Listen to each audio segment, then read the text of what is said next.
네, 여러분 오늘 말씀 골로새서 4장 말씀. 저도 모르겠어요. 막 설교 준비하는데 갑자기 골로새서 4장 말씀을 준비했습니다. 그래서 오늘 이 시간 여러분과 좀 나누기를 원하는데요. 현대 교회를 보면서 두드러진 특징 중에 하나가 시간이 갈수록 기도의 자리에 사람들이 사라지고 있다는 사실입니다. 우리가 그렇게 자랑스럽게 전 세계 한국 교회는 기도하는 교회다라고 많이 이야기했지만 이제는 우리가 그런 말을 하기가 두려운 시대에 살아갑니다. 왜냐하면 우리 부모님 세대보다 지금은 기도하지 않는 시대, 이성을 철저히 의지하고 합력인 걸 추구하기 때문에 믿음의 영역을 다가가기를 거부하는 시대에 우리가 놓여 있기 때문에 그렇습니다. 그런데 그리스도인이라면 기도가 정말 중요하다는 사실은 아마 부인하지 못할 겁니다. 한번 생각해 보시죠. 오늘 수요 예배에 나온 여러분을 다 동의하겠지만 여러분, 기도 없는 신앙생활이 가능할까요? 가능하다고 보십니까? 아니면 기도하지 않는 사람의 신앙이 건강하다라고 여러분 얘기할 수 있으시겠습니까? 아마 기독교의 역사에도 그런 역사는 없을 겁니다. 그리고 우리 주변에서도 기도하지 않는 사람을 향해서 당신 참 믿음 좋다라는 평가는 결코 내리지 못할 겁니다. 우리가 오늘의 삶을 살면서 교회 안에서 많은 분들을 보지만 그래도 저분 참 괜찮은 분이야 라는 평가를 받는 분들은 대부분 기도 생활을 하시는 분이라는 사실을 우리가 알게 되죠. 그래서 우리는 그 사람의 기도의 삶의 모습이 그의 신앙의 수준이다라고 말할 수도 있을 겁니다. 시편에 보면 하나님이 이렇게 하시오. 하나님이 하늘에서 인생을 굽어보신다라는 표현이 등장합니다. 하나님은 하나님을 원하시는 사람을 하늘에서 굽어보시며 찾으시죠. 근데 이렇게 기록되죠. 지각이 있어 하나님을 찾는 자가 있는지 하나님이 굽어보시는데 지각이란 단어가 나오죠. 이 지각이란 뭐냐면 감각을 통해서 느끼면서 하나님을 인식하는 사람을 지각 있는 자라고 얘기하는 겁니다. 즉 하나님이 높은 하늘에서 이 땅의 사람들을 굽어보시며 하나님이 원하시는 사람들을 찾으시는데 그 사람은 누구냐면 삶에서 영적으로 하나님을 느끼는 사람이라는 겁니다. 영적으로 하나님을 느끼면서 하나님이 항상 내 삶에 임재하신다는 그 인식을 가지고 인생을 살아가는 사람, 그 사람을 하나님이 찾으신다고 얘기하는 거예요. 저는 우리 아름다운 교회 모든 성들의 삶이 그랬으면 좋겠습니다. 정말 우리가 신앙인 아닐까요? 우리가 예수님을 믿는 사람 아닙니까? 우리 안에 성령이 계시잖아요. 그러면 이 시대에 저 높은 곳에서 인생을 굽어 살피며 지각이 있으면 하나님을 찾는 자, 그 자가 하나님이 찾는 그 사람이 아름답게 모든 성도가 되길 예수님의 이름으로 축복합니다. 근데 생각해 보십시오. 내가 내 영이 하나님을 느끼고 있는데 기도하지 않는다? 가능할까요? 내 삶에 하나님이 나와 함께하는 걸 인식하고 알고 있는데 기도하지 않는다, 이게 가능할까요? 여러분, 이거 참 아이러니한 거예요. 내가 하나님을 느끼는데 기도하지 않는다, 이거 말이 안 되는 거예요. 내 삶에 하나님이 함께 동행한 걸 아는데도 기도하지 않는다, 이것도 문제이지 않을까요? 중요한 건 하나님은 이 시대에도 변함없이 하나님을 느낄 수 있는 자, 그리고 지각이 있어 하나님이 함께한 걸 알면서 하나님께 기도하는 자를 찾으신다고 얘기하는 겁니다. 그런데 이런 거죠. 때로는 우리의 삶에 느끼지 못할 때가 있어요. 하나님은 영으로 계시기 때문에 내가 하나님을 느끼지 못할 때가 있어요. 어떻게 해야 될까요? 성경은 이렇게 얘기합니다. 나를 간절히 찾고 찾는 자를 내가 만나리라. 때로는 우리가 느끼지 못한다면 더 기도해야 되는 거예요. 간절히 찾고 찾으면 만나주신다고 하셨으니까. 저도 그랬던 것 같아요. 선교지에서 이곳에서 때로는 느끼지 못할 때가 있습니다. 저도 사람인데요. 느끼지 못할 때 우리의 영이 답답함을 느껴요. 그땐 기도해야 되는 거예요. 하나님, 느끼고 싶습니다. 내 영이 하나님을 느끼지 못합니다. 간절히 찾고 찾을 때 성령의 거룩한 터치하심이 우리 영혼을 어루만져 주심이 느껴진다는 겁니다. 하나님이 나를 찾아오시는 간절한 것. 그래서 오늘 인생을 살면서 만약에 여러분이 하나님이 느껴지지 않을 때는 기도하셔야 되는 거예요. 간절히 찾고 또 찾으십시오. 하나님은 찾아오실 겁니다. 그리고 느끼게 해주실 겁니다. 왜? 성경이 그렇게 약속했으니까요. 자, 우리 예수님의 삶을 볼까요? 예수님은요, 습관을 따라 기도하셨다라는 표현이 성경 공관복음에 등장하죠. 근데 여기서 습관이란 단어는 헬라어로요, 에도스라는 단어인데요, 에도스는 전례, 규례라는 뜻도 함께 포함된다는 겁니다. 즉 예수님이 하나님 앞에 기도할 때 단순한 어떤 행동이 아니라 신앙의 원리와 질서를 따라 하나님께 기도의 삶을 살아갔다고 표현하는 겁니다. 우리가 그 삶을 살아가야 된다는 거예요. 한번 생각해 보십시오. 예수님은 하나님과의 친밀한 교제에서 딱 세 가지를 놓치지 않았어요. 기도의 삶과 하나님께 예배의 삶, 그리고 끊임없이 하나님의 말씀을 붙잡고 묵상하는 삶, 세 가지를 예수님은 포기하지 못하셨어요. 그것이 하나님의 임재에 반응하는 방식으로 드러났어요. 이곳에는 우리도 그래야 된다는 거예요. 우리가 정말 신앙이 있다면, 우리가 믿음이 있다면, 아니 내 삶에 믿음이 묻어나야 한다면 내 삶에 세 가지가 있는가? 나의 삶의 예배와 기도의 삶과 말씀을 끊임없이 묵상하며 그 말씀에 반응하는 삶이 있는가? 세 가지를 보면 무견히 우리는 알 수 있다는 거예요. 예수님은 그렇게 삶의 방식에서 하나님의 뜻을 분별하며 순종해 가셨습니다. 여러분, 그런데 이렇게 하죠. 만약에 영적으로 신앙생활을 하는데 기도하지 않아요. 그렇다면 의미는 하나예요. 기도하지 않는다는 건 뭐죠? 내 마음대로 살겠다는 거예요. 내 뜻대로 살겠다는 거예요. 하나님께 묻지 않고 말씀 앞에 머물지 않으며 성령의 인도하심을 구하지 않겠다. 그러니 나는 내 마음대로 살겠다. 이것이 기도하지 않는 삶의 의미가 아닐까요? 저는 간절히 원합니다. 아름다운 교회 성도님들이 정말 기도하는 삶을 사셨으면 좋겠어요. 멈춰서 때로는 하나님의 인도하심을 묻고 질문하며 찾아야 됩니다. 그걸 위해서는 기도의 삶을 살아야 돼요. 그런데 여기 있는 우리가 다 알지만 기도가 결코 쉽지 않다는 사실을 다 인정하죠. 오늘 성경 우리가 읽었지만 5절에 바울 사도가 골로새 교회 형제 자매들을 향하여 이렇게 합니다. 지혜로 행하여 세월을 아끼라. 지혜롭게 세월을 아껴야 돼. 이 말은요, 단순한 거예요. 영혼 구원을 위해서 세월, 즉 시간이란 걸 내 자신, 내 걸로 만드는 작업을 하라라고 얘기하는 겁니다. 많은 사람들을 보면 시간에 끌려다녀요. 시간의 노예가 되어 시간을 끌려다니는 인생을 살아가는데, 바울 사도는 골로새 교회의 성도들을 향하여 시간을 당신 것으로 만들으셔야 됩니다. 시간이 당신 것이 되어야 됩니다. 당신의 것으로 만들어서 그 시간을 가지고 영원 구원하기 위해 엎드려 간구하는 삶, 그 삶이 지혜롭게 행하여 세월을 아끼는 삶입니다라고 얘기하고 있다는 거예요. 사랑하는 성도님들, 우리에게 주어질 시간, 그 시간에 우리가 흘려 떠내려가는 것이 아니라 하나님이 내게 주신 시간을 정말 믿음으로 내 것으로 만들어서 그 시간에 엎드려 기도하며 그 기도를 통하여 영원 구원하는 놀라운 역사를 써나가시길 예수님의 이름으로 축복합니다. 중요한 건 하나님이 지금 바울은 그 의미를 가지고 선포하는데 세 가지를 나누고 싶어요. 첫 번째, 바울이 이렇게 합니다. 2절에 기도를 계속하고 기도에 감사함으로 깨어 있으라. 기도해라요. 근데 기도에 플러스 알파가 있어요. 감사라는 감사의 마음을 집어넣으라고 얘기하죠. 자, 골로새 교회는 기도하는 교회였어요. 왜냐면 여기 오늘 2절에 보면 계속하고라는 단어가 나와요. 계속하고. 기도하지 않는 교회를 향하여 기도하라라는 게 아니에요. 기도를 지금 계속하고 있는 교회예요. 그 교회를 향하여 바울이 얘기합니다. 그래, 계속해, 멈추지 마라라고 얘기하죠. 데살로니가 교회를 향해서도 바울이 얘기합니다. 쉬지 말고 기도하라고 얘기했어요. 쉬지 말고 기도하라. 그러면서 그리스도인은 쉬지 말고 기도를 멈추면 안 되는데, 이 기도는 뭐냐? 바로 예수 그리스도 안에서 하나님이 너를 향한 뜻이다라고 선포합니다. 여러분, 기도는 하나님의 뜻이라고 얘기했어요. 그리스도 예수 안에는 하나님의 뜻이 기도예요. 그래서 바울은 골로새 교회를 향하여 기도를 계속하라. 그것은 하나님의 뜻이다. 데살로니가 교회를 향하여 쉬지 말고 기도하라. 그것은 그리스도 안에는 하나님의 뜻이다라고 계속 얘기하고 있어요. 하나님의 뜻을 이루길 원하십니까? 그러면 기도의 자리에 있으시면 돼요. 그건 하나님의 뜻이에요. 그 뜻을 이루는 방법은 어렵지 않아요. 기도의 자리에 앉는 겁니다.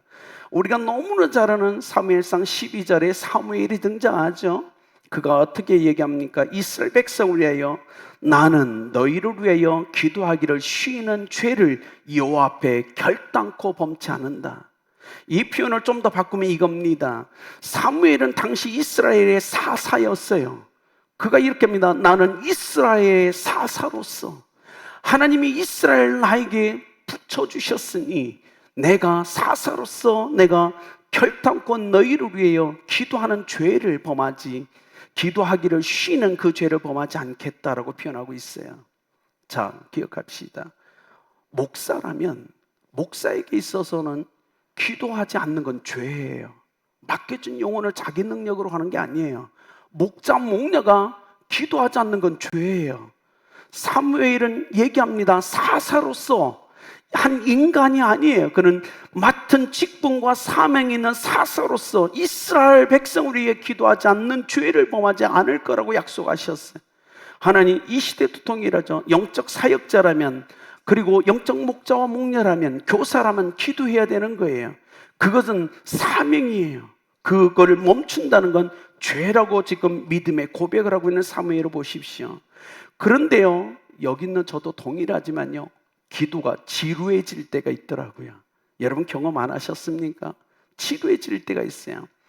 동일한 죄를 기도의 제목을 갖고 막 기도하는데 기도가 지루해져요.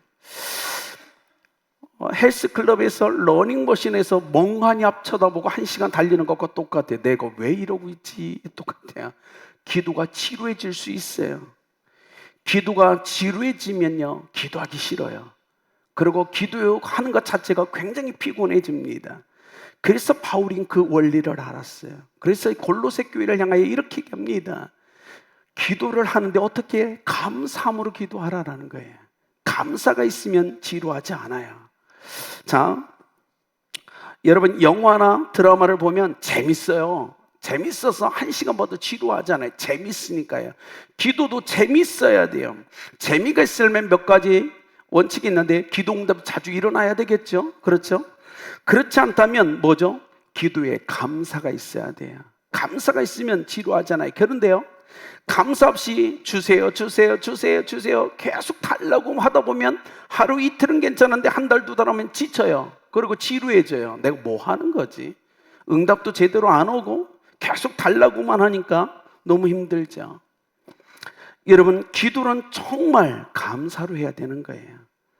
기도할 수 있음이 감사하고, 기도할 때 들으신다고 약속해 주셔서 감사하고, 기도할 때 누군가를 기도로 돕고 섬길 수 있어 감사하고, 오늘 골로새 교회처럼 기도하여 바울 사역의 전대의 문이 열릴 수 있는 도구로 기도가 사용되고 있음을 감사하는 거예요.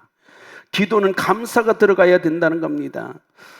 사람들이 이렇게 하죠. 기도하는 건 정말 힘들고 어려운 일이라 라고 많이 표현합니다. 기도하는 것 정말 힘들고 어려워. 기도에 대한 고통을 좀 호소를 많이 하죠. 그런데 그거 아십니까? 김민정 목사님이 세 권의 책을 쓰셨어요. 김민정 목사님, 이 책이 하나님을 찬양하는 기도, 감사기도 365라는 책을 썼고, 그분이 예전에 쓴 게 하나님과 함께 출근길 365일이라는 책을 썼어요. 그 책에서 이렇게 얘기합니다. 어느 날 막 자기가 기도하는 걸 멈춰서서 잘 생각해 보니까 지금까지 평생에 하나님께 주세요만 기도했더래요. 그리고 얼마나 지루해 있겠어요. 그러니 뭐 30분, 1시간 기도할 수가 없는 거예요. 지루해서. 일평생 기도했는데 자기 기도를 잘 살펴보니 전부 주세요 달라는 거예요. 뭔가 이게 뭐지? 어쩐지 내 기도가 너무 지루했어. 그래서 그가 기도를 바꾸기 시작했다고 하죠. 기도를 바꿀 때 하나님을 찬양하는 기도를 했고, 하나님께 감사하는 기도로 제목을 바꿨다고 합니다. 하나님을 찬양하고 하나님을 감사하자마자 기도가요, 얼마나 재밌고 즐겁던지 하나님의 큰 은혜를 평생에 감사하면서 자기가 누렸다고 얘기하는 겁니다. 그래서 그가 딱 한마디를 합니다. 성도 여러분, 하루에 아침에 1분 하나님께 감사 기도로 하루를 시작하십시오라는 메시지를 던져요. 자기는 매일 아침에 일어나서 1분의 감사 기도가 자기 삶을 바꿨다고 고백해요. 그 전까지 끊임없이 달라고만 했는데, 여러분 한번 바꿔보면 어떨까요? 아침에 일어나서 힘들고 피곤하죠. 짜증내면서 하루를 시작하는 것, 아니면 지치고 힘들어서 무기력하게 하루를 시작하는 것, 그렇지 않으면 하루를 감사함으로 하나님께 기도하고 시작하는 거 한번 경험해 보시지 않겠습니까? 앞에 두 가지보다는 감사의 1분 기도를 드리고 시작할 때 우리의 삶에 생명력이 넘치지 않을까요? 우리의 삶의 패턴을 좀 바꾸시려면 바울의 이 교훈을 기억하십시오. 기도해야 됩니다. 그런데 기도에 감사함으로 해야 됩니다.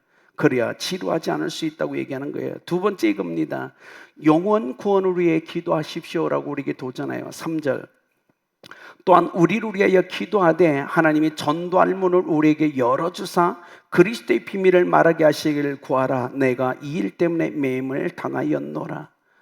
바울이 대단해요. 지금 어디에 있죠? 로마 감옥에 갇혀 있어요.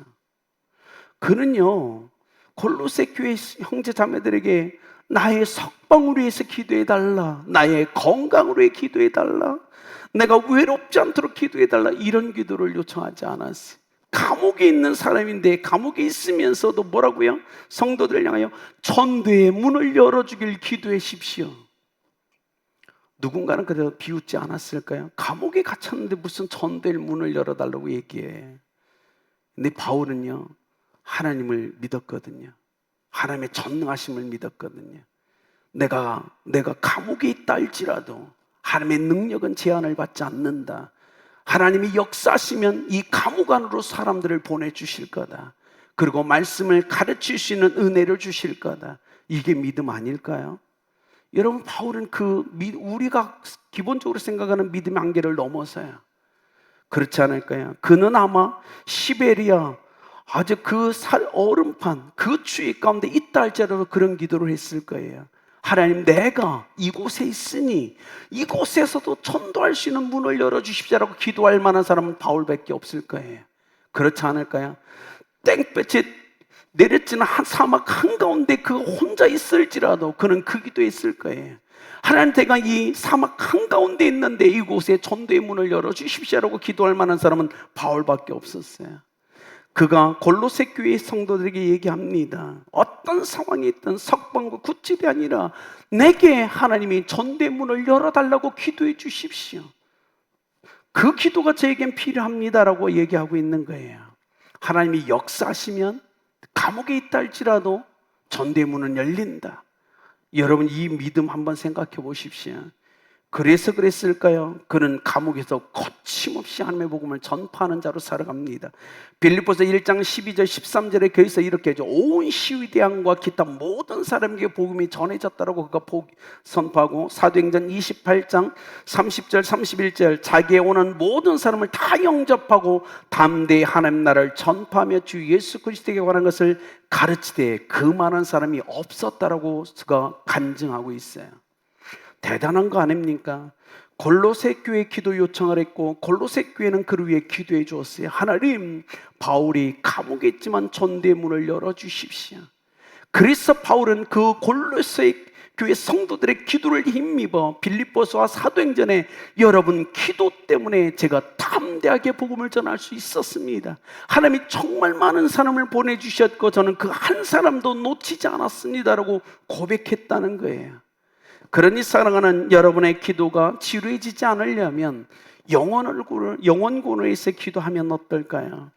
허드슨 테일러가 자기 평생에 큰 도전을 받은 한 분을 소개하죠. 허드슨 테일러가 얘기해요. 고아의 아버지 조지 뮬러의 기도 생활에 자기는 큰 도전을 받았다고 그런 기록하고 있어요. 조지 뮬러를 보면서 어떤 사람에게도 도움을 요청하지 않고 하나님 엎드려 하나님 앞에 임재 앞에 엎드려 오직 하나님만 의지하며 기도하면서 사람을 움직이는 방법을 나는 배웠다라고 허드슨 테일러가 얘기해요. 우리는 사람을 움직이려면 어떻게 해야죠? 찾아가야죠. 설득해야죠. 그런데 허드슨 테일러는 조지 밀러를 보니까 조지 밀러는 그렇지 않더라는 거예요. 그는 어떤 사람에게도 요청하지 않아요. 그냥 엎드려 있어요. 하나님께 기도하더라는 거예요. 기도하면서 사람을 움직이는 그의 영성을 보면서 허드슨 텔러가 하나님을 통하여 내가 깨달은 건 기도할 때 사람을 어떻게 움직이는지를, 그 법을 나는 조지 뮬러에게 배웠다라고 고백해요. 아름답게 성도 여러분, 우리도 그 삶을 본받고 싶지 않으세요?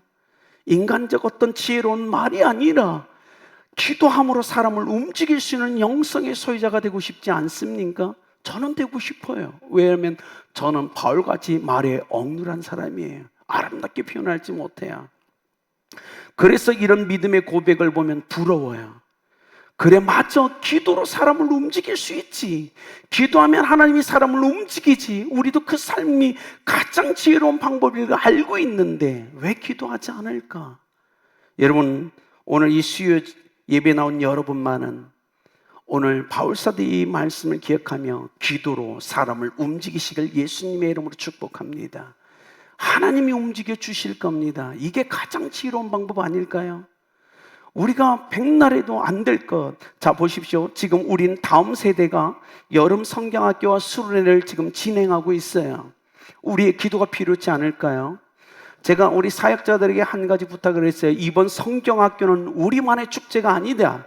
VIP들이 꼭 한 명 이상 참여하는 우리가 전도 축제가 되어야 된다라고 부탁을 했어요.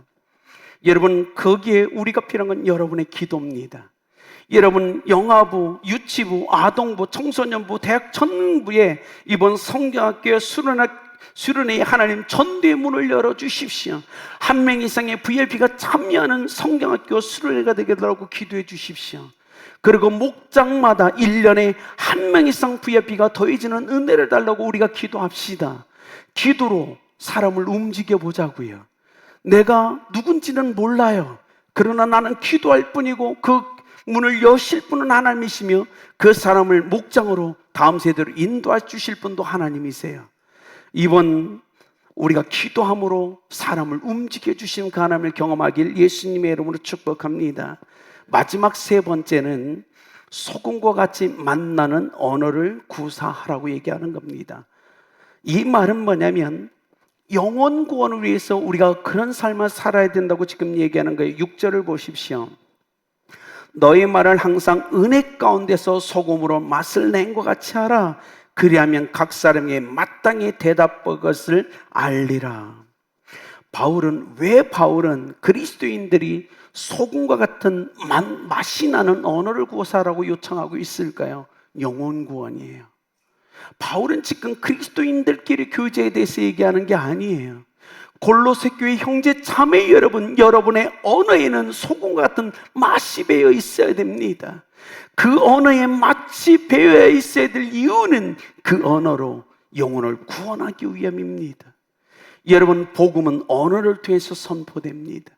그러니 아름답게 모든 성도들의 언어에 소금과 같은 맛이 나길, 맛간나는 언어가 되길 예수님의 이름으로 축복합니다. 그러려면 우리가 해야 될 거 있어요. 오늘 성경에 나와 있지만 때로는 성경이 언어를 의인화시켜서 우리에게 얘기도 하게 하죠. 하나님의 말씀은 운동력이 있어 사람을 살리기도 하고 죽이기도 한다는 말씀 기억하셔야 돼요. 언어의 능력이 있어요. 사람을 치유하고 회복하고 사람을 구원하는 도구로 언어가 쓰임받는다는 사실. 그래서 맛깔나는 언어는 굉장히 중요한 거예요. 자, 지나치게 상대방을 우리가 너무 과장되게 할 필요는 없습니다. 이런 말이 있죠. 많이 먹으면 독이 되고요, 적당히 먹으면 약이 되는 것, 그것이 뭘까요? 소금입니다. 많이 먹으면 독이 됩니다, 소금은. 근데 적당히 먹으면 그것은 약이 됩니다. 말이 그렇다는 거예요. 말을 많이 하면 독이 돼요. 그래서 독을 많이 내. 말을 많이 하면 독이 돼요. 그렇지, 경험해 보시지 않았어요? 적당히 하면 그건 약이 됩니다. 바울이 지금 그 얘기를 하고 있는 거예요. 한 영혼을 구원하기 위해서 우리가 어떤 언어, 맛깔나는 언어를 구사해야 되는데 너무 많은 말을 하면 오히려 독이 될 수 있다는 거예요. 적당한 말을 쳐야 약이 되어 그 영혼을 살릴 수 있다는 거예요.